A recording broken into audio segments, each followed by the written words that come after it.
సాధారణంగా మనము దేవుని దగ్గరకు వచ్చినప్పుడు, ప్రార్థన చేసినప్పుడు, దేవుణ్ణి ఏదైనా అడిగినప్పుడు చాలామందికి డిఫరెంట్ లెవెల్స్ ఆఫ్ కాన్ఫిడెన్స్, ఒక్కొక్కరికి ఒక్కొక్క విశ్వాస పరిమాణము, ఆత్మవిశ్వాసము చొప్పున వారు నమ్ముతూ ఉంటారు.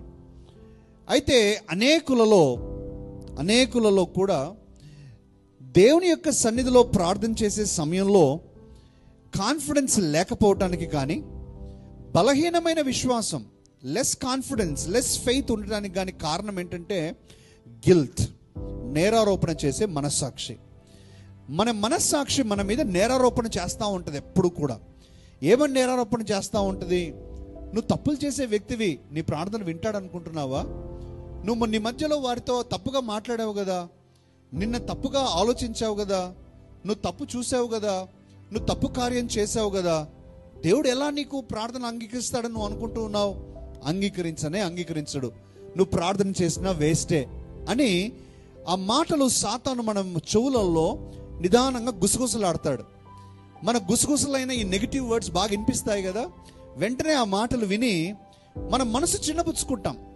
మన మనసు చిన్నబుచ్చుకొని, నిజమే కదా, నేను పలానా రోజు తప్పు చేశాను కదా, తప్పుగా మాట్లాడాను కదా, తప్పుగా తలంచుకున్నాను కదా, తప్పు కార్యం జరిగిపోయింది కదా, మరి నా ప్రార్థన ఎలా ఆలకిస్తాడు అనేసి we retire back from trusting God.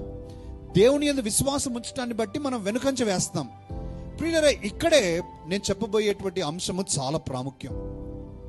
అసలు దేవుడు నీవు ఏ విధంగా అనుకుంటున్నావో ఆ విధంగా అనుకుంటూ ఉన్నాడా? నువ్వు ఏ విధంగా చిన్నబుచ్చుకుంటూ ఉన్నావో ఆ విధంగా దేవుడు కూడా నిన్ను చిన్న చూపు చూస్తూ ఉన్నాడా? తప్పు చేశాడమై, నీ ద్వారా తప్పు జరిగిపోయిందని చిన్న చూపు చూసి నిన్ను దూరపరుస్తూ ఉన్నాడా? నువ్వు తప్పులు చేసావని నీ ప్రార్థనకు జవాబులు ఇవ్వడా? నీ జీవితంలో ఏదైనా పొరపాటున మిస్టేక్ జరిగితే దేవుడు నీ మీద కక్ష తీర్చుకుంటాడా, పగబడతాడా? ఈ విషయాలు మనం ఆలోచించడం చాలా అవసరమైన విషయం. By putting our faith in Christ Jesus we are being made righteous freely. ఉచితముగా, నీతిమంతులముగా తీర్చిదిద్దబడుతూ ఉన్నాం. ఎందుకు తీర్చిదిద్దబడుతున్నాం? దేవుని యందలి విశ్వాసం. మన దేవునిలో విశ్వాసం పెట్టడం ద్వారా, దేవుడు నా స్వంత రక్షకుడని అంగీకరించడం ద్వారా మనం నీతిమంతులుగా తీర్చిదిద్దబడుతూ ఉన్నాం. చాలా మందికి ఉన్నటువంటి ప్రశ్న, మీతో పాటు నాకున్న ప్రశ్న ఏంటంటే, నేనేంటి నీతిమంతుణ్ణి?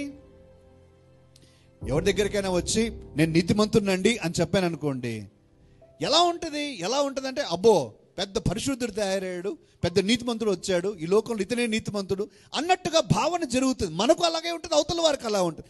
కానీ బైబిల్ చెప్పేది అదే. మీరు నీతిమంతులు అయిపోయారు.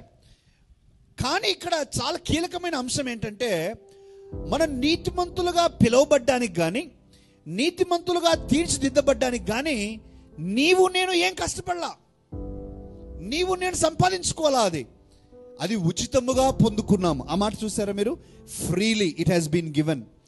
యేసుక్రీస్తు మన ప్రభు అని మనం ఎప్పుడైతే అంగీకరిస్తామో ఆయన బహుమానాలు ఇస్తాడు.